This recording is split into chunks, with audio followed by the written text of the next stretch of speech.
பாடம் 27.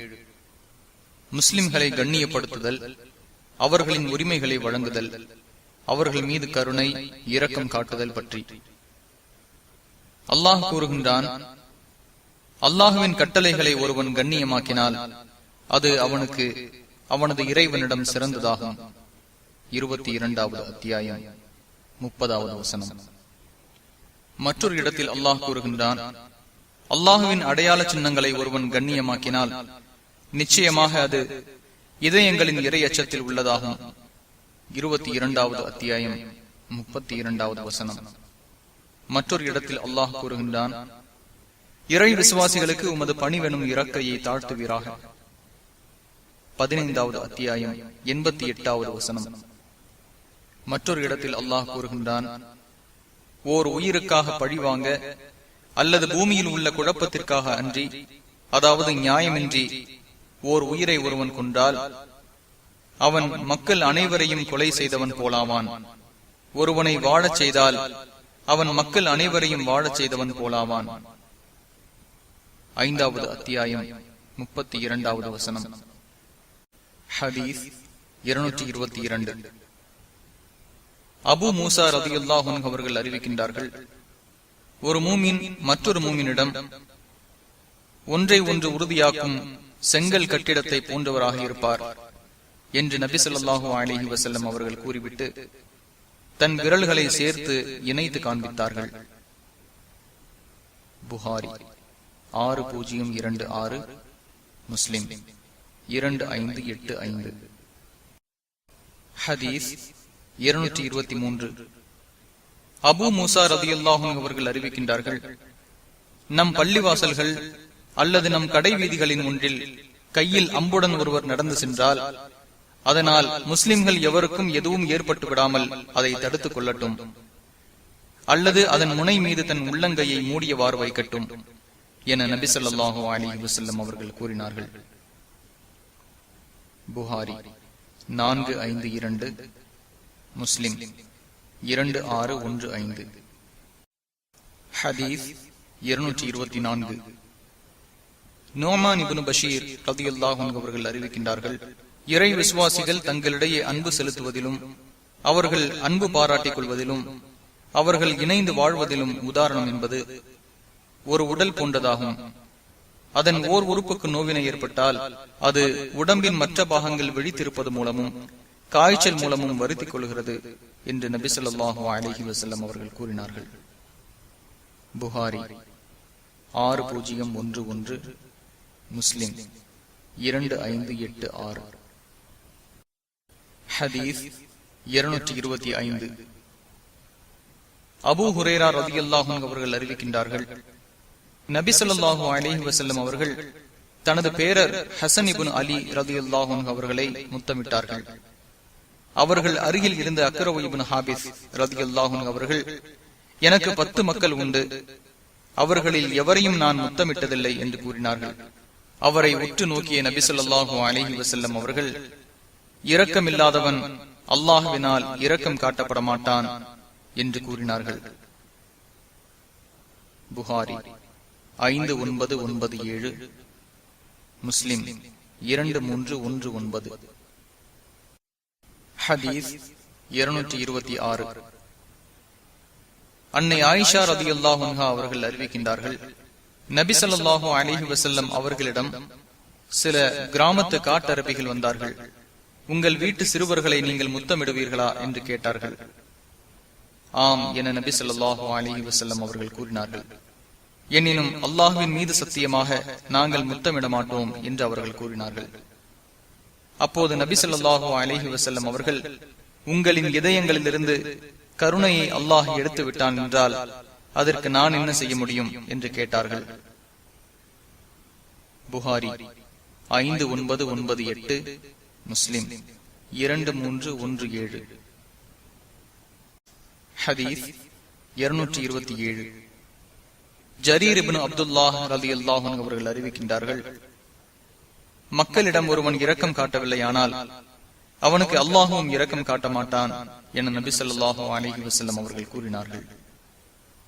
புகாரி 7376, முஸ்லிம் 2319. ஹதீஸ் 228. அபூ ஹுரைரா ரலியல்லாஹு அன்ஹு அவர்கள் அறிவிக்கின்றார்கள், உங்களில் ஒருவர் மக்களுக்கு தொழ வைத்தால் அவர் தொழுகையை எளிதாக்கட்டும். ஏனெனில் அவர்களில் பலவீனர், நோயாளி, முதியவர்களும் உள்ளனர். உங்களில் ஒருவர் தனித்து தொழுதால் தான் விரும்பியபடி தொழுகையை நீட்டிக் கொள்ளட்டும் என்று நபி ஸல்லல்லாஹு அலைஹி வஸல்லம் அவர்கள் கூறினார்கள். புகாரி 703, முஸ்லிம் 467. ஹதீஸ் 229. அன்னை ஆயிஷா ரலியல்லாஹு அன்ஹா அவர்கள் அறிவிக்கின்றார்கள், நபி ஸல்லல்லாஹு அலைஹி வஸல்லம் அவர்கள் ஒரு செயலை விரும்பியவர்களாக இருந்த போதும் அவைகளை விட்டுவிடுபவர்களாக இருந்தார்கள். ஏனெனில் மக்களும் அதை செய்து தங்கள் மீது அதை கடமையாக்கிக் கொள்வார்களோ என பயந்துதான். புகாரி 1128, முஸ்லிம் 718. ஹதீஸ் 230. அன்னை ஆயிஷா ரலியல்லாஹு அன்ஹா அவர்கள் அறிவிக்கின்றார்கள், நபி ஸல்லல்லாஹு அலைஹி வஸல்லம் அவர்கள் மக்கள் மீது இரக்கம் கொண்டு தொடர்ந்து நோன்பு வைப்பதை தடுத்தார்கள். நீங்கள் தொடர் நோன்பு வைக்கின்றீர்களே என்று நபி ஸல்லல்லாஹு அலைஹி வஸல்லம் அவர்களிடம் கேட்டபோது, உங்கள் நிலை போன்று நான் இல்லை, என் இறைவன் எனக்கு உண்ணத் தருகிறான், பருகத் தருகிறான் என்று கூறினார்கள். புகாரி 1966, முஸ்லிம் 1105. ஹதீஸ் 231. அபூ கதாதா என்ற ஹாரிஸ் இப்னு ரபியி ரலியல்லாஹு அன்ஹு அவர்கள் அறிவிக்கின்றார்கள், நான் தொழுகைக்கு நின்று அதிலே நீண்ட நேரம் எடுத்துக்கொள்ள விரும்புகிறேன். ஆனால் குழந்தையின் அழும் குரலை கேட்கிறேன். அந்த குழந்தையின் தாயாருக்கு கஷ்டம் கொடுப்பதை வெறுத்தவனாக என் தொழுகையை சுருக்கிக் கொள்கிறேன் என்று நபி ஸல்லல்லாஹு அலைஹி வஸல்லம் அவர்கள் கூறினார்கள்.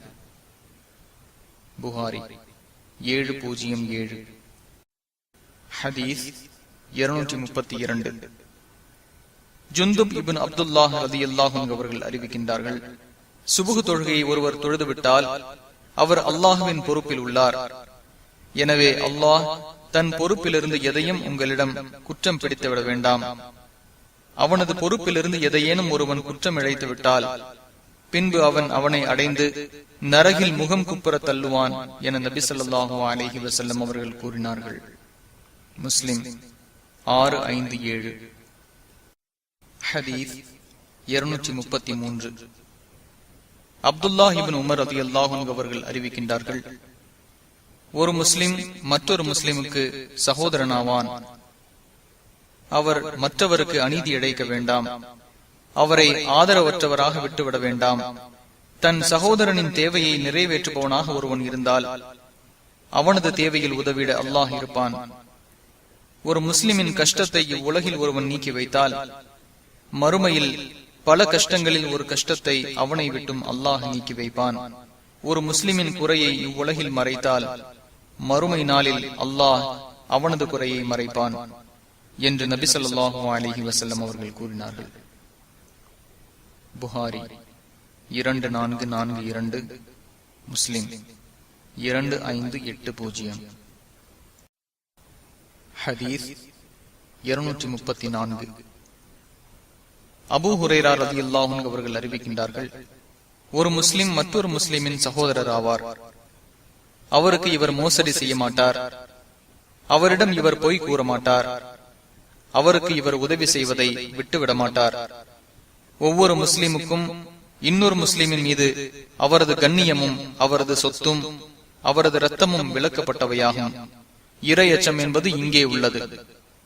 ஒரு முஸ்லிமான சகோதரரை இழிவாக எண்ணுவதே மனிதனுக்கு தீமையால் போதுமானதாகும் என்று நபி ஸல்லல்லாஹு அலைஹி வஸல்லம் அவர்கள் கூறினார்கள். திர்மிதி 1927. இது ஹசன் என திர்மிதி இமாம் கூறுகிறார். ஹதீஸ் 235. அபூ ஹுரைரா ரலியல்லாஹு அன்ஹு அவர்கள் அறிவிக்கின்றார்கள், நீங்கள் பொறாமை கொள்ளாதீர்கள். பொருளை வாங்கும் எண்ணமில்லாமல் பொருளின் விலையை ஏற்றி விடாதீர்கள். ஒருவர் மீது ஒருவர் கோபப்படாதீர்கள், புறக்கணிக்காதீர்கள். குறை பேசிக் கொள்ளாதீர்கள். உங்களில் ஒருவர் இன்னொருவர் வாங்கும் பொருளை விலை பேச வேண்டாம். நீங்கள் அல்லாஹுவின் அடியார்களாக சகோதரர்களாக ஆகிவிடுங்கள். ஒரு முஸ்லிம் மற்றொரு முஸ்லிமின் சகோதரனாவான். அவனுக்கு இவன் அநீதம் செய்ய மாட்டான், அவனை இழிவுபடுத்திட மாட்டான், அவனுக்கு உதவி செய்வதை விட்டுவிடவும் மாட்டான். இறை அச்சம் இங்கே உள்ளது என்று கூறி தன் நெஞ்சை 3 முறை சுட்டிக்காட்டிய நபி ஸல்லல்லாஹு அலைஹி வஸல்லம் அவர்கள் ஒருவனின் தீமையை கணக்கிடுவதில் முஸ்லிமான தன் சகோதரனை இழிவுபடுத்துவதும் சேர்க்கிறது. ஒவ்வொரு முஸ்லிமுக்கும் இன்னொரு முஸ்லிமின் மீது அவனது ரத்தம், அவனது சொத்து, அவனது கண்ணியம் விளக்கப்பட்டதாகும் என்று நபி ஸல்லல்லாஹு அலைஹி வஸல்லம் அவர்கள் கூறினார்கள். முஸ்லிம் 2564. ஹதீஸ் 236. அனஸ் ரலியல்லாஹு அன்ஹு அவர்கள் அறிவிக்கின்றார்கள், ஒருவர் தனக்கு விரும்புவதை தன் சகோதரனுக்கும் விரும்பும் வரை உங்களில் ஒருவர் இறை விசுவாசியாக மாட்டார் என்று நபி ஸல்லல்லாஹு அலைஹி வஸல்லம் அவர்கள் கூறினார்கள். புகாரி 1-3, முஸ்லிம் 4-5. ஹதீஸ் 237. அனஸ் ரலியல்லாஹு அன்ஹு அவர்கள் அறிவிக்கின்றார்கள், உன் சகோதரன் அநீதம் இழைப்பவனாக இருந்தாலும் அல்லது அநீதம் செய்யப்பட்டவனாக இருந்தாலும் அவனுக்கு நீ உதவி செய் என்று நபி ஸல்லல்லாஹு அலைஹி வஸல்லம் அவர்கள் கூறினார்கள். இறை தூதர் அவர்களே, அநீதம் செய்யப்பட்டவனாக இருந்தால் நான் உதவி செய்வேன், அநீதம் இழைப்பவனாக இருந்தால் அவனுக்கு எப்படி உதவுவேன் என்று ஒருவர் கேட்டார். அநீதம் செய்வதிலிருந்து அவரை தடுப்பீராக, அதுவே அவருக்கு உதவி செய்வதாகும் என்று நபி ஸல்லல்லாஹு அலைஹி வஸல்லம் அவர்கள் கூறினார்கள். புகாரி 2443. ஹதீஸ் 238. அபூ ஹுரைரா ரலியல்லாஹு அன்ஹு அவர்கள் அறிவிக்கின்றார்கள், ஒரு முஸ்லிமுக்கு மற்றொரு முஸ்லிமின் மீதுள்ள கடமை 5 ஆகும். 1. சலாமிற்கு பதில் கூறுவது. 2. நோயாளியை நலம் விசாரிப்பது. 3. ஜனாசா ஊர்வலத்தில் கலந்து கொள்வது. 4. விருந்தை ஏற்பது. 5. தும்மியவருக்கு பதில் கூறுவது என்று நபி ஸல்லல்லாஹு அலைஹி வஸல்லம் அவர்கள் கூறினார்கள். புகாரி 1240, முஸ்லிம் 2162. முஸ்லிமின் மற்றொரு அறிவிப்பில் பின்வருமாறு உள்ளது: ஒரு முஸ்லிமின் கடமை 6 ஆகும். அவரை நீர் சந்தித்தால் அவருக்கு சலாம் கூறும், உன்னை அவர் விருந்துக்கு அழைத்தால் அவருக்கு பதில் கூறும், உம்மிடம் உபதேசம் செய்ய வேண்டினால் அவருக்கு நீர் உபதேசம் செய்யும், தும்மிய பின் அல்லாஹுவை புகழ்ந்தால் அவருக்கு நீர் பதில் கூறும், அவர் நோயுற்றால் அவரை நலம் விசாரியும், அவர் இறந்தால் அவரின் ஜனாசா ஊர்வலத்தை பின்தொடர்ந்து செல்லும் என்று உள்ளது. ஹதீஸ் 239. அபு உமாரா என்ற பராவு இப்னு ஆசிப் ரலியல்லாஹு அன்ஹு அவர்கள் அறிவிக்கின்றார்கள், நபி ஸல்லல்லாஹு அலைஹி வஸல்லம் அவர்கள் 7 விஷயங்களை எங்களுக்கு கட்டளையிட்டார்கள். பிறகு 7 விஷயங்களை விட்டும் எங்களை தடுத்தார்கள். நோயாளியை நலம் விசாரித்தல், ஜனாசாவில் கலந்து கொள்ளுதல், தும்மியவருக்கு பதில் கூறுதல், சத்தியம் செய்தவரின் சத்தியத்தை நிறைவேற்றுதல், அநீதம் செய்யப்பட்டவருக்கு உதவுதல், விருந்துக்கு அழைத்தவருக்கு பதில் கூறுதல், சலாமிற்கு பதில் கூறுதல் என எங்களுக்கு கட்டளையிட்டார்கள். தங்க மோதிரங்கள் அணிவது, வெள்ளி பாத்திரத்தில் பருகுவது, பட்டு கலந்த சிவப்பு நிற துணி, பட்டு மற்றும் கித்தா நூலால் உள்ள துணி, பட்டு அணிதல், கெட்டியான பட்டு, குறுக்கிலும் நெடுகிலும் பட்டு நூலால் நெய்யப்பட்ட துணி ஆகியவற்றை விட்டும் எங்களை தடுத்தார்கள். புகாரி 1239, முஸ்லிம் 2066. மற்றொரு அறிவிப்பில் நபி அவர்கள் ஏவிய 7 விஷயங்களில் ஒன்றாக பள்ளிவாசலில் தவறி போன பொருளை அறிவிப்பது என்றும் உள்ளது. பாடம் 28. முஸ்லிம்களின் குறைகளை மறைத்தல், தேவையின்றி அதை வெளிப்படுத்த தடை செய்தல். அல்லாஹ் கூறுகின்றான், நிச்சயமாக இறை விசுவாசிகளுக்கிடையே மானக்கேடான செயல் பரவுவதை விரும்புகின்றவர்களுக்கு இம்மையிலும் மறுமையிலும் நோவினையான வேதனை உண்டு. 24வது அத்தியாயம் 19வது வசனம். ஹதீஸ் 240. அபூ ஹுரைரா ரலியல்லாஹு அன்ஹு அவர்கள் அறிவிக்கின்றார்கள், உலகத்தில் ஒரு அடியானுடைய குறையை மற்றொரு அடியான் மறைத்தால் மறுமை நாளில் அல்லாஹ் அவனை அவனது குறையை மறைப்பான் என்று நபி ஸல்லல்லாஹு அலைஹி வஸல்லம் அவர்கள் கூறினார்கள்.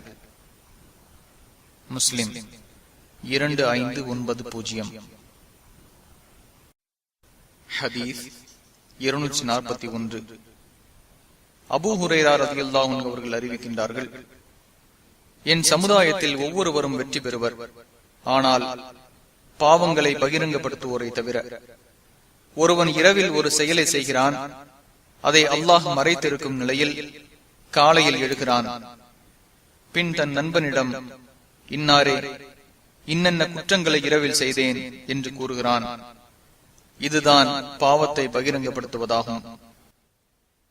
அவனது பாவத்தை அவனது இறைவன் மறைத்திருந்தான், அவனோ காலையில் அல்லாஹ் மறைத்திருந்த பாவத்தை பகிரங்கப்படுத்திவிட்டான் என்று நபி ஸல்லல்லாஹு அலைஹி வஸல்லம் அவர்கள் கூற நான் கேட்டேன். புகாரி 6069, முஸ்லிம் 2990. ஹதீஸ் 242. அபூ ஹுரைரா ரலியல்லாஹு அன்ஹு அவர்கள் அறிவிக்கின்றார்கள், ஓர் அடிமை பெண் விபச்சாரம் செய்து அவள் விபச்சாரம் செய்தது தெளிவாகிவிடுமானால் அவளை சவுக்கால் அடிக்கட்டும், அவளை இழிவாக பழித்து பேச வேண்டாம். பின்பு 2ஆம் தடவையாக விபச்சாரம் செய்துவிட்டால் அவளை சவுக்கால் அடிக்கட்டும், அவளை இழிவாக பேச வேண்டாம். பின்பு 3ஆம் தடவையாக விபச்சாரம் செய்தால் தலைமுடியினால் ஆன ஒரு கயிற்றுக்காவது அவளை விட்டுவிடட்டும் என்று நபி ஸல்லல்லாஹு அலைஹி வஸல்லம் அவர்கள் கூறினார்கள். புகாரி 2555, முஸ்லிம் 1703. ஹதீஸ் 243. அபூ ஹுரைரா ரலியல்லாஹு அன்ஹு அவர்கள் அறிவிக்கின்றார்கள், மதுவை குடித்த ஒரு மனிதர் நபி ஸல்லல்லாஹு அலைஹி வஸல்லம் அவர்களிடம் கொண்டு வரப்பட்டார். அவரை அடியுங்கள் என்று நபி ஸல்லல்லாஹு அலைஹி வஸல்லம் அவர்கள் கூறினார்கள். அப்படி எங்களில் தன் கையால் அடித்தவர், தன் செருப்பால் அடித்தவர், தன் ஆடையால் அடித்தவர் என பலர் இருந்தனர். அவ்வாறு அடித்து முடித்த போது சிலர் மது அருந்தியவரை நோக்கி, அல்லாஹ் உம்மை இழிவாக்குவானாக என்று கூறினார்கள். அதற்கு நபி ஸல்லல்லாஹு அலைஹி வஸல்லம் அவர்கள், இவ்வாறு நீங்கள் கூறாதீர்கள், இவர் விஷயத்தில் ஷைத்தானுக்கு உதவி செய்யாதீர்கள் என்று கூறினார்கள். புகாரி 6781. பாடம் 29. முஸ்லிம்களின் தேவைகளை நிறைவேற்றுதல் பற்றி. அல்லாஹ் கூறுகின்றான், நீங்கள் வெற்றியாளர்களாக ஆவதற்காக நன்மையை செய்யுங்கள். 22வது அத்தியாயம் 77வது வசனம். ஹதீஸ் 244.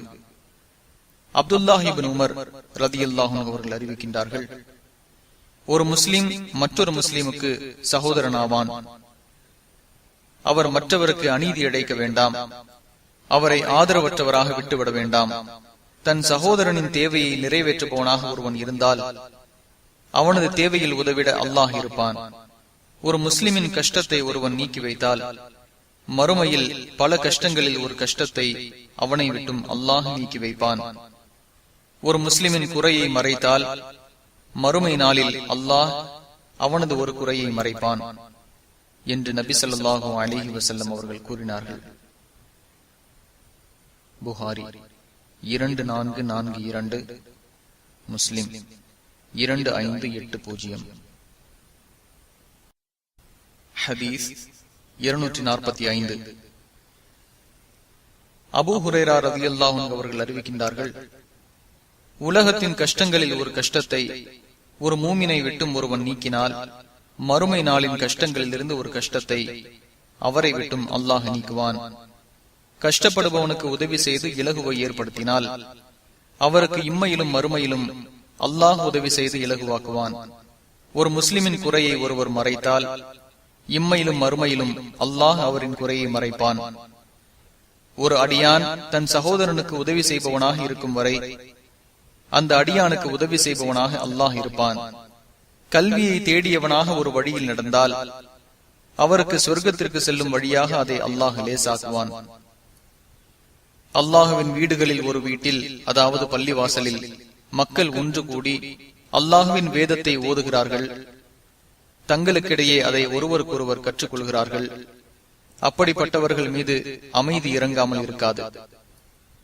அவர்களை அல்லாஹுவின் கருணை மூடிக்கொள்ளும். வானவர்கள் அவர்களை சூழ்ந்து கொள்வர். அல்லாஹ் தன்னிடம் உள்ளவர்களிடம் அவர்களை புகழ்ந்து கூறுவான். ஒருவரை அவரது செயல் பிந்தச் செய்துவிட்டால் அவரை அவரது பிறப்பு ஒன்றும் சொர்க்கத்தின் பக்கம் முன்னேற செய்து விடாது என்று நபி ஸல்லல்லாஹு அலைஹி வஸல்லம் அவர்கள் கூறினார்கள். முஸ்லிம் 2699. பாடம் 30. பரிந்துரை செய்தல் பற்றி.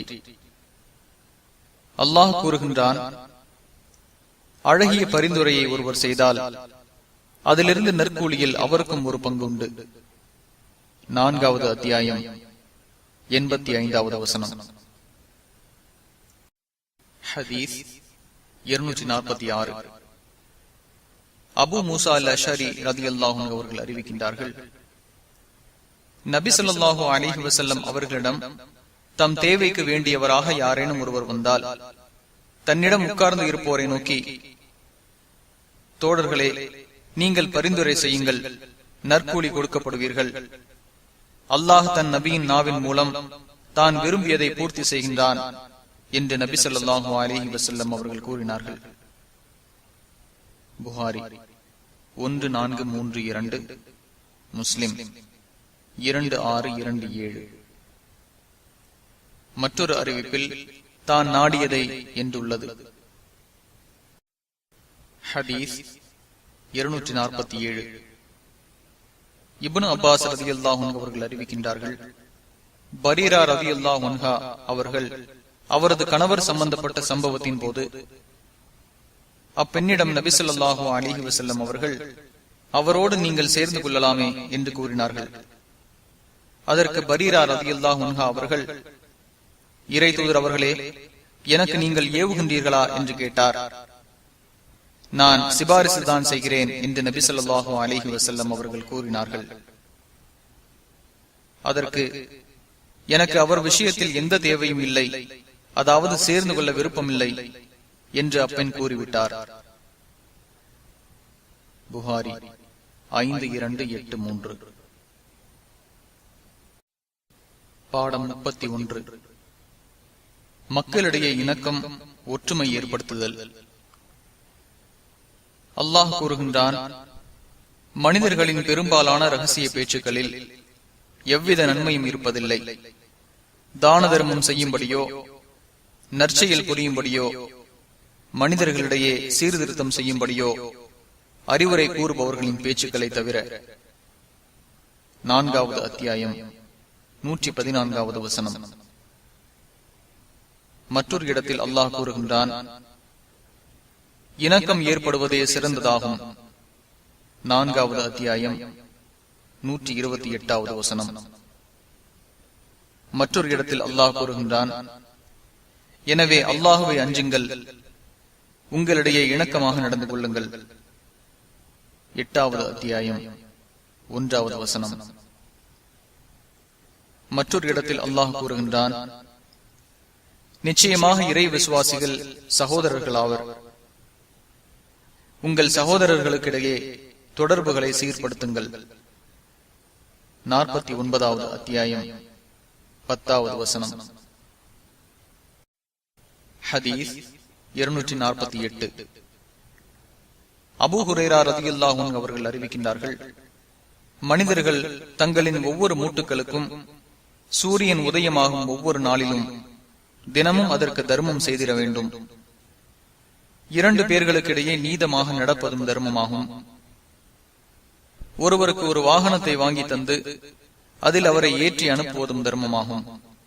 அல்லது அவருக்கு அவரது பொருட்களை ஏற்றி விடுவதும் தர்மமாகும். நல்ல சொற்களை பேசுவதும் தர்மமாகும். தொழுகைக்காக அவன் நடந்து செல்ல எடுத்து வைக்கும் ஒவ்வொரு எட்டும் தர்மமாகும். பாதையில் இடையூறாக இருப்பதை அகற்றுவதும் தர்மமாகும் என்று நபி ஸல்லல்லாஹு அலைஹி வஸல்லம் அவர்கள் கூறினார்கள். புகாரி 2989, முஸ்லிம் 1009. ஹதீஸ் 249.